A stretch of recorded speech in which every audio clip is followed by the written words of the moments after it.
Iran Israel మధ్య భీకర యుద్ధం కొనసాగుతూనే ఉంది. మరోసారి దుబాయ్ పైన ఇరాన్ దాడి చేసింది. దుబాయ్ క్రీక్ హార్బర్ బిల్డింగ్ పైన ఇరాన్ డ్రోన్తో దాడి చేయడంతో ఈ డ్రోన్ దాడిలో బిల్డింగ్లో పూర్తిగా మంటలు చెలరేగాయి. భయంతో అక్కడి వాసులంతా కూడా ఒకసారిగా పరుగులు తీశారు.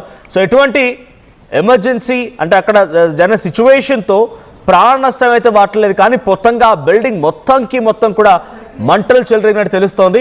సో దుబాయ్ పై ఇరాన్ చేసిన ఈ దాడి మరింత తీవ్రతరమవుతోంది. అంతకుముందు ఇరాన్ మైన్ లేయింగ్ షిప్లపైన అమెరికా తీవ్రంగా దాడులు చేసింది. ప్రతీకారంగా 3 రవాణా షిప్లను పేల్చేసింది ఇరాన్. లెబనాన్ పై మిసైల్ వర్షం కురిపించింది ఇజ్రాయెల్.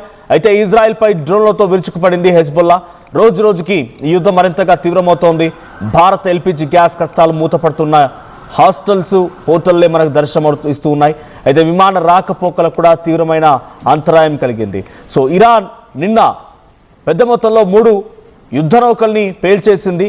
సో మూడింట్లో ఒకటి ఇండియా వైపుగా కాన్లా పోర్ట్ వైపుగా వస్తున్నటువంటి ఒక మయూరి నారి అనేటువంటి థాయిలాండ్ బల్క్ క్యారియర్. సో ఈ bulk carrier street of Hormuz దగ్గర రాగానే, హార్మోజ్ జలసంధి దగ్గరికి రాగానే మైన్ లయర్తో దాన్ని పేల్చేసింది. ఇదొకటే కాదు, మొత్తంగా 3 నౌకలు నిన్న పేలిపోయాయి. సో తునాతునకలు అయిపోయాయి. అంతకంటే ముందే ట్రంప్ హెచ్చరించారు.